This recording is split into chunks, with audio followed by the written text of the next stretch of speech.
who do you see buying Grenadiers now? Because from my perspective, I've seen a lot of very early interest in it. These from people.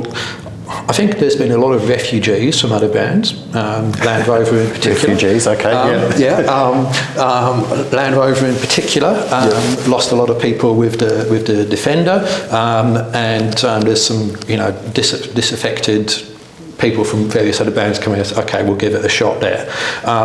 And it is an expensive vehicle as well relative to others. So there's only so many people who are going to, be able to afford a Grenadier and want a vehicle which doesn't offer ANCAP 5-star safety, etc., and so forth, and has less payload than cheaper vehicles, etc.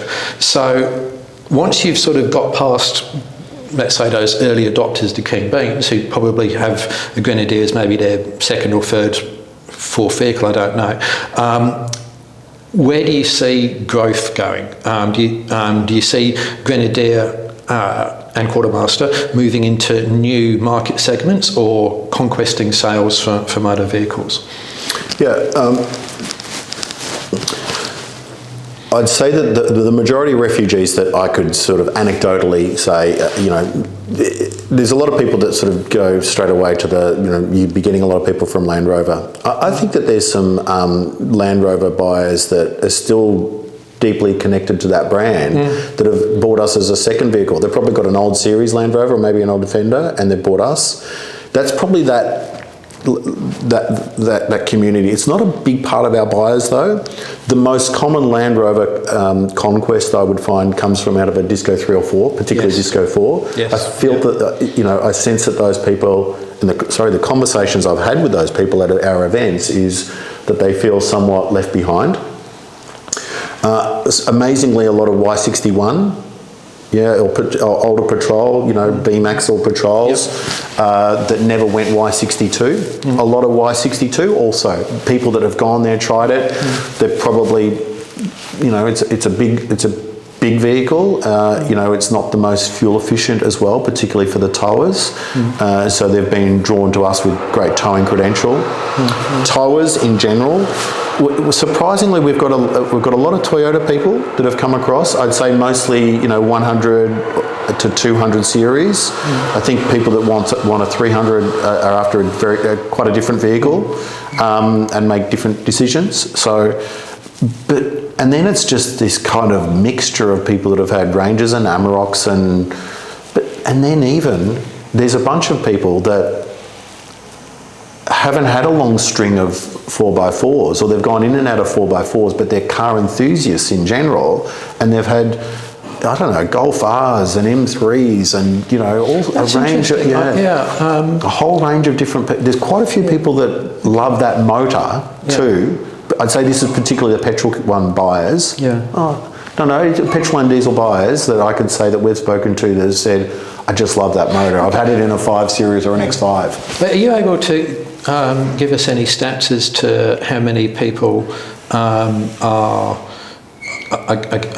petrol versus diesel, for example? What's the breakdown there? Yeah, it's roughly 20% petrol, 80% diesel. Do you see that growing or decreasing over time? It's gradually growing, but look, that's the trend in the industry anyway. And I guess the smaller the size vehicle, that trend has already completely swung the other way. If you took it, like a B or C segment SUV, petrol or hybrid is already now well and truly on the table. Diesel, this feels like almost the last bastion of big diesel. Very much. Yeah. US is 100% petrol for us. Other markets that I'm launching at the moment, China, Korea, etc. They're all petrol. The demand so, of course, in UK and Europe, that split is much heavily skewed, much more, evenly split between the two. So we still have a love affair with large diesel. But I think also with all the towing and touring that goes on, that's probably a major decision maker. Yeah. What sort of percentage of Grenadier owners have the vehicle as their only car? That's a good question. I could only give you an anecdotal response to that. It's not the only car on the drive for many. but it is the daily driver. I would say that it's probably a daily driver for, and this is a complete stab in the dark, but you know, just through the conversations that we've had, it's probably a daily driver for about 60% of our owners. I'm not saying that they probably augment their driving with another vehicle, but and then there's other people that have really set their vehicle up specifically for touring or okay. And how many owners do you think the Grenadier is their first four-wheel drive? You mentioned before that quite a few people are coming from things like Golf Rs, which I find really surprising. But you know, any ideas on what that looks like? Yeah, I would. Again, this is anecdotal until I could really drill into the data. But I would say that there's somewhere between 10 and 20% of our buyers. They may have owned a 4x4 at some point in time, maybe when they were younger, and they're coming back to it.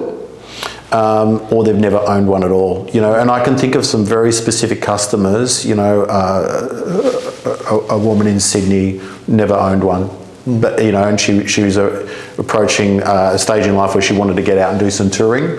Her career was less of a burden on her time, and you know, she was coming out of a small convertible. You know, I spoke to a guy over Easter up at the Polo in the high country. Event we were sponsoring, and he was coming out of a Golf R, and I can think of many more where they've just come out of something like X5, older MLs or G classes. There's a bit of that as well, so quite a mix. Are you finding anyone is buying the Grenadier and not using it for its off-road or towing capability or a utilitarian capability? Yeah, there is. Absolutely, and it depends on the market. You know, I'd say that there's some markets in our region where people are buying, they buy it for the lifestyle image, I would say. But the Grenadier is a vehicle, to me, you'd only buy that if you wanted to go off-road or tow or do something which a lesser car could not. So I'm interested to see if you've seen people buy it just because of the way it looks, and I would suggest that there's some four-wheel drives on the market where people do buy that based on the historic and the name just for the looks. They don't need the capability. I'm just interested to see if you've seen anything like that. Yeah, I think it's not the majority of our buyers, but as I said, you know, a lot of people have more than one car in the drive. You know, they've got two or three, and you know, so they might be running around to the shops in an EV, and they might have a Grenadier parked in the garage, and they love the look of the car. And maybe some of those people do dream of, you know, they might just use it as an escape to their holiday house, you know, because they love the design. They like the fact that it is a very well solidly built vehicle. It's not fast fashion, this vehicle. This is a vehicle that is built to last. They love the story behind the brand. You know, I think that there's definitely people that it's one of the first things that they talk about, even before the vehicle. It's not everybody, but in some cases people go, I love the fact that somebody sort of flicked the forks to the industry and said, I'm going to go it alone and develop this vehicle, and this is what it's all about. And there's certainly some auto enthusiast types in there, which probably have a small portfolio of vehicles, or a large one for that matter, that go, I love that story and I want to be part of this. And it does look, I mean, it's a little bit, I think a lot of the allure of the Suzuki JB74 Jimny is the way it looks, and the Grenadier's got that similar look, and to me it's kind of interesting. It's like, you know, the Grenadier is, you can see it's functionally built, and there's a beauty in that, as opposed to other brands which have gone, okay, we want to make something which looks good, which looks functional, and they've tried to style it, and I think they've failed a bit, whereas INEOS and probably Suzuki have gone, we just want to make it functional, and it's ended up looking good as a result. So to me, there's a beauty in that anyway. So for me, you know, I say this with some caution because I'd hate it to come across as sort of an arrogant view of where we can be, but I'd like to think we're a modern classic. I think we've got the makings of it, and that's because we have got a classic design to our vehicle. you know, the silhouette of that vehicle is nostalgically connected, you know, it's spiritually connected, you could say, to a whole range of 4x4s. Yeah, I agree. And I think that conjures up all kind of emotive responses to people in terms of its design. And it should last, you know, the 911's design has always stood the test of time. You know, I think that BMW tried really hard with the Mini to create a modern classic in its design that stood out, and they'll stay true to a particular design language. You know, there's you know, Ford's latest interpretation of what a Mustang looks like has followed a very clear design brief. And I think that where brands get that right, you know, the G-Wagon, it's stayed true to a design recipe, you know, I guess that's both aesthetic and function that the people clearly love. And so that is something that we should stay true to. And I think even with the launch and reveal of the Fusilier, you can see that there is a design language now from INEOS that should permeate across our products. What has surprised you, if anything, about the way the vehicles are used?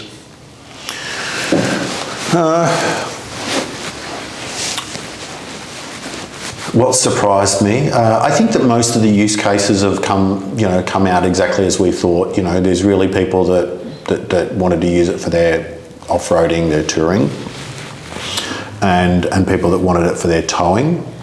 If anything, the people that have bought it as a family car that aren't necessarily off-roaders don't need to tow 3.5 tonne, but probably do, you know, hook up a trailer or a boat, you know, a smaller camper. Yeah, we've probably had more of those, and I think that's probably actually also our greatest area for growth. The vehicle, whilst it's got a nostalgic design, it is a modern vehicle to drive. Yes, the steering is probably the greatest point of difference that people will find versus a rack and pinion, but I think that's less than 24 hours of adaptation. And once you've lived with the vehicle for a week, you jump back in another vehicle with rack and pinion and you go, whoa, hang on a minute. That's, yeah. You know, and I think also, its size and proportions are not unmanageable in an urban environment. As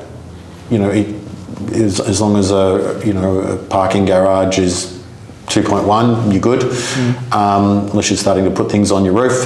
But yeah, it's quite livable in an urban environment as well, and I think people will come to realise that, and that will probably open up more opportunities for us. But other than that, I don't think I'm particularly surprised by the use cases. How extreme people have gone with it early on, as I said earlier, was, wow, okay, they're straight into it. If you could change one thing since the car's been launched, what would it be, either on the car or with the company? We're very happy with the Grenadier. Of course, there's a few little things that we could have done. I would have liked to have delivered a bit earlier on a few things. You know, the software updates. You know, we would have liked to have those out earlier. I'm happy to talk about the Apple CarPlay issues that we've had specifically here. I would have liked that fixed much earlier. But fundamentally, the car is the least of our problems, to be honest. If I could turn back time, you know, if we could jump in a TARDIS and go back and do some things again, I think INEOS is a company that has got a can-do attitude towards almost anything. Everything is possible, so to speak. With you know, and that often results in a biting off a lot and then chewing like hell, and.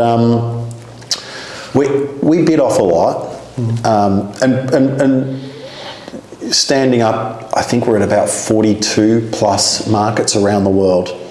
Other car brands, you know, some EV brands and various others that have launched over the last decade, they wouldn't have launched in that many markets that soon. So we've been very ambitious with that. That's been very taxing from a resource point of view. We probably should have focused on less markets and invested and focused our time and effort. So, and that's not to say Australia. I think Australia was always going to be a core launch market, and it should be, and there's no regrets there. But I think that there's probably some smaller markets that we probably could have put on the back burner for a while. Yeah, because Australia has that halo effect in four-wheel driving, I've noticed, across overseas. If it works in Australia, then it's instant cred anywhere else in the world. Yeah, I think the brand Australia, from a 4x4 point of view, definitely has that cred. And we really advocate for that, and we get the support from our colleagues abroad to help us with that. I think you'll see content, for example, used in our marketing that comes from this part of the world, and so that's important. And our feedback on what to do is always welcomed at the table as well. With any vehicle like this, an enthusiast vehicle, particularly 4x4s, there's a strong community of enthusiasts who just like the vehicle but also have that practical purpose. They have a reason for wanting to know detail and support and everything else, because the vehicle is key to their lifestyle. It's not just a academic interest, it's a practical interest. So we know that the INEOS Club has been formed right here in Melbourne. What plans, if any, are there to support other clubs, for example, develop that community, driver training, events? In other words, other than selling the vehicle and servicing it, are there any plans to help and foster that community? There's certainly intentions. There are plans. The plans need more detail and to be fully worked out. And we're still very much in the infancy of getting all of this right. Having a strong INEOS automotive community out there is really important to us. We want to be engaged. I sort of see it as between like a virtuous relationship between customer, the brand, and network. And getting those stakeholders, those parties, to be able to physically come together to celebrate the brand is really important. To provide information and knowledge sharing through that, to provide experiences and opportunities to go out and learn more, whether it's off-road driving or towing or recovery or whatever it might be relating to that vehicle. We need to be able to facilitate those sorts of things.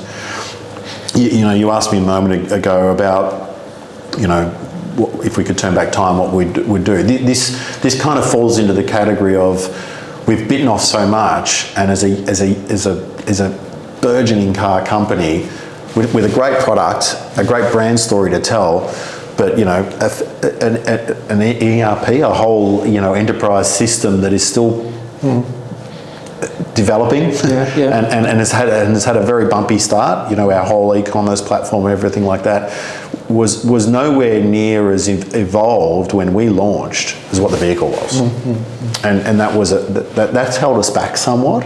So we've still got a lot of work to do there, and sort of hanging off that is our ability to manage, our relationship with customers. I think just through sheer might and effort, we have really tried to get out there and spend time with people. I think recently we've been doing customer information evenings, and that's augmented with a whole lot of other events that we do, and each of those we have opportunities to engage with customers. But our CEO has gone to a local INEOS 4x4 Club of Victoria event. I've gone to some events. I think I hosted the first one here. And then these customer information nights, we've held them in Brisbane and Sydney so far. We get up to about 100 people at those. I will answer people's questions. I'll be up on the stand and hear what they love about the brand, but also anything that they've got a problem with, they will ask us, and we're there to answer. And we also, we'll put vehicle up on a hoist. Our technical team will be there to answer questions and to talk about the features of the vehicle. So We're trying to do more there, but we've still got a long way to go. We've engaged now a vendor or a supplier that will, and they've taken delivery of their first Grenadier, and I hope that will be the first of a few. And they have access to our fleet of vehicles, and they're going to support us with opportunities for people to test drive. Now that will be ranging from everything from getting prospective buyers to sample the vehicle. And we just did, more of that up in the high country over the Easter break. Through to be able to provide our customers, existing customers, with different courses and experiences.